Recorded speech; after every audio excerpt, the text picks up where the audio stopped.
Top 15 upcoming games 2013 to 2014. Number 15, Call of Duty Ghosts. Now, whether or not you think this game should be in this list, or perhaps that it should be higher up in the list, undoubtedly this game is going to be one of the top grossing games this year.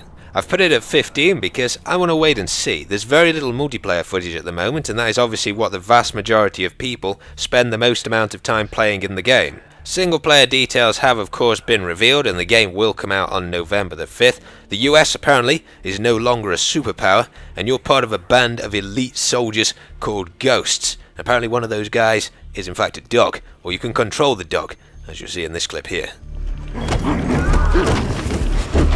Nice. Where'd the other one go? Number 14, Splinter Cell Blacklist. Sam Fisher reprises his role in this game, but unfortunately it seems he took a bullet in the neck and now sounds completely different. Comes out August the 23rd, and the big selling point of this game is killing in motion, which basically means instead of just going stealthily one kill to another, you can now wipe out a whole troop of guys, one after the other, by marking like you could in Splinter Cell Conviction. Another cool little feature you may not have heard of is that if you're on the Xbox, you can call in Connect voice distractions, which means you can shout and the guards in game will come over to where they heard the shout from instead of Sam Fisher's copyright whistle. As for the single player story, the Blacklist is a series of planned attacks on the USA, and instead of 3rd Echelon you've been upgraded to 4th Echelon, and you've got to stop these attacks. The multiplayer sees the return of the coveted Spy vs Merc mode, which compared to the NPC modes in Conviction etc. was incredibly good.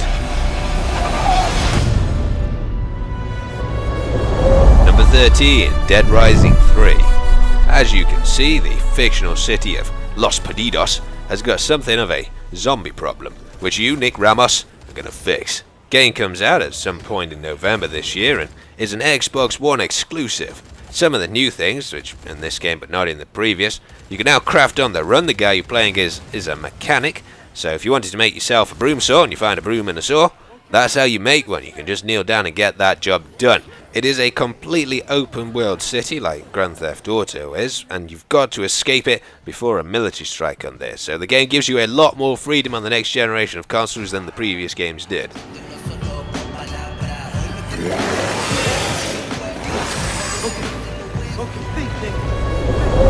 Number 12, Watch Dogs. Now this game has become something of a fan favourite. You're a sort of cyber spy kind of guy who can basically take control of the city with his mobile phone. Now some of you may disagree with the position of this game in this list, but I'm simply going by what I find to be the most enjoyable games, and to be honest, all of the games in this top 15 are pretty damn good. Game comes out November the 19th and is billed as an action-adventure stealth video game set in an alternative reality Chicago, where there's a supercomputer and those in control are, suffice to say, abusing it. But that's how you get to take control of all these things in the city, because they're all linked together. So you can use your phone to check people's bank details that you can see. You can use it to malfunction equipment. In the trailer, you sort of used it to hack traffic lights and cause a massive pileup before eliminating one of the targets. Get out! Get out! Stay low! Number 11, Assassin's Creed Black Flag. So once again, you're a member of the Kenway family, and one who perhaps enjoys a little more unconventional fun than the rest. He's a pirate. Does that mean that we're now playing as the bad guy, or is he still the good guy, or I guess on October the 29th we find out. Turns out that Pirate Kenway has got a few friends, aside from sharks of course, like Blackbeard. So if you're a fan of pirates, I don't know who is a fan of pirates, but if you are a fan of pirates, I'm sure you'll see some of your favourites in this game. The game is supposedly broken down 60% on land gameplay and 40% ship gameplay. Now that means that you'll be sailing between 3 of the major ports in the game, which are Harrington, Kingston, and I think the last one's called Nassau. But basically you've got both land and naval exploration in this game, including, controversially for some people, whaling. So if you fancied a bit of whale, then you can now have a bit of whale. Join them under the black flag of Assassin's Creed 4. Number 10, Metal Gear Solid 5, The Phantom Pain. I have to say, at E3 I was absolutely blown away by this game. It just came completely out of the blue. Comes out 2014 at some point for both the current and future generation of consoles. Now the game is supposedly split into two parts. The first part, Snake is infiltrating a Black Ops site in Cuba to extract a couple of prisoners, and I think that part is called Metal Gear Solid Ground Zeroes, and that was what a lot of people thought the title of this game was actually going to be. But the second part, the Phantom Pain part I guess, is set during the Afghan-Soviet War, of course in Afghanistan. The game is completely open world, you can attack objectives as you please in it, and if you're a fan of the previous games, there are some new but also some old faces returning, notably Snake's enemy Ocelot, who's now sort of his friend, voiced by Troy Baker, who of course voiced Joel in The Last of Us, and also Booker in Bioshock Infinite, so it seems like they're pulling out all the stops for this game.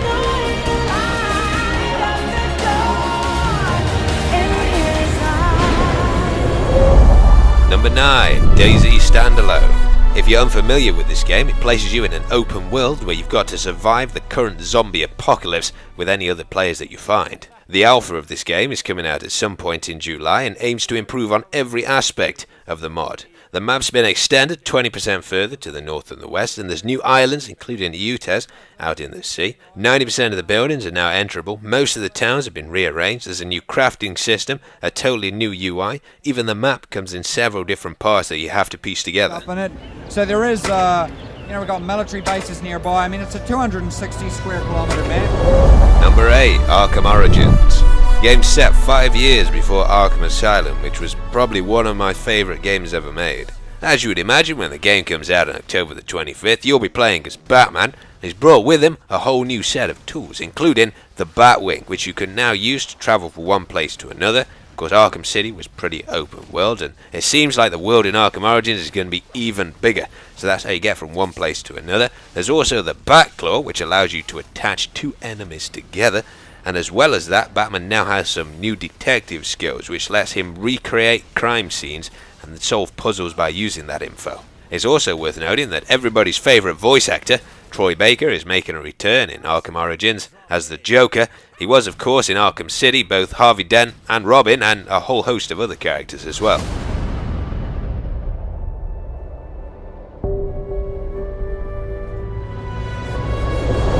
Number 7, Mirror's Edge 2. Now so far, this is the only footage we've got of Mirror's Edge 2, made of course by DICE, confirmed to be coming out at some point in 2014, but I cannot wait for this game, because the original Mirror's Edge, with its free running through a futuristic, super clean looking city, it was so different to every other kind of game that when you reprise your role in this as Faith, I'm almost guaranteed it's going to be a good time.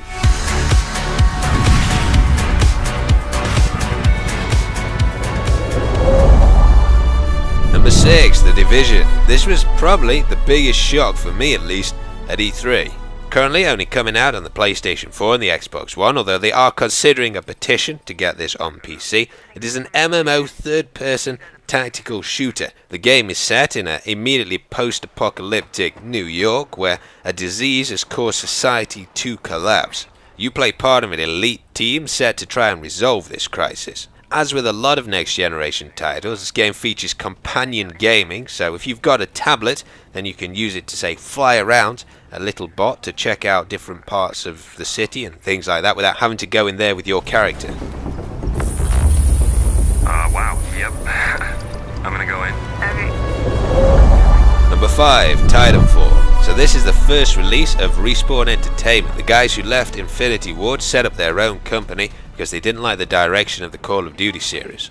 The game is said to come out Q1 2014 for the Xbox One and PC. It's multiplayer only with single player elements, which is actually quite a good thing because that usually means the multiplayer is going to be very refined.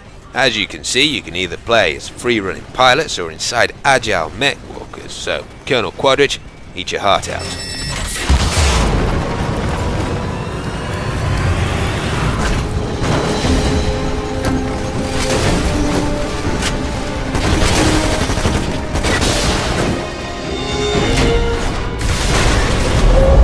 Number 4, Destiny. So this is the product of Bungie's new 10-year publishing deal with Activision.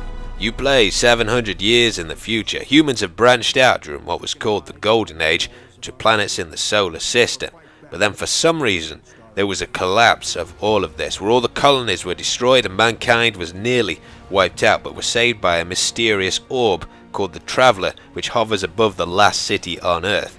You play as either a hunter, a warlock, or a titan, whose job is to reinforce the city and find out what caused the collapse. So the game is dubbed to be an FPS with MMO elements, in the sense that it has a matchmaking system which actually limits the number of players you see in the world, determined by what you're actually doing in the world. It's confirmed to be coming out at some point in 2014 on both the current and future generation of consoles.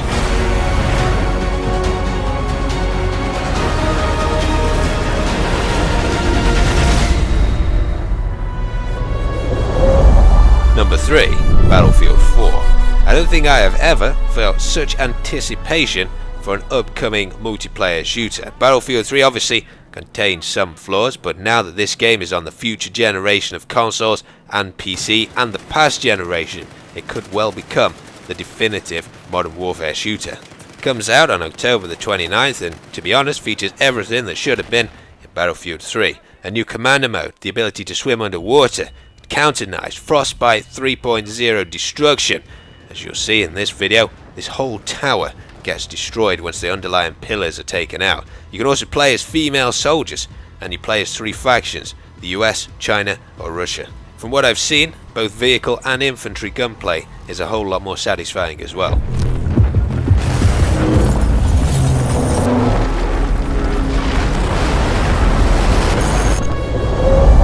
Number 2, GTA 5. Set in Los Santos, the world is now bigger than those of Red Dead Redemption, San Andreas and GTA 4 combined. Confirmed for release on the current generation of consoles on the 17th of September this year, it's not just a city anymore. There's beaches, mountains and a whole wilderness to explore. You play as either Michael, Trevor or Franklin, each of whom have their own abilities, and you can switch between them and work together at any point. If you want something different from the main story, you can of course indulge in all the extras: yoga, jet skiing, base jumping, golf, scuba. Jim, you can pretty much do what you would do in any city. If you get bored, which is unlikely, why not buy yourself some property?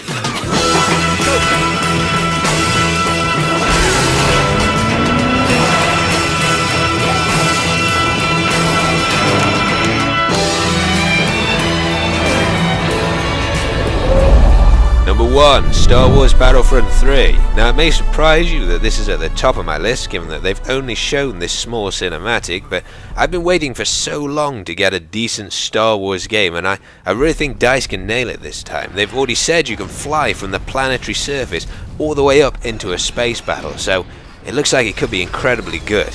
But thanks for watching guys, I hope you enjoyed the video, and I'll see you in the next chapter.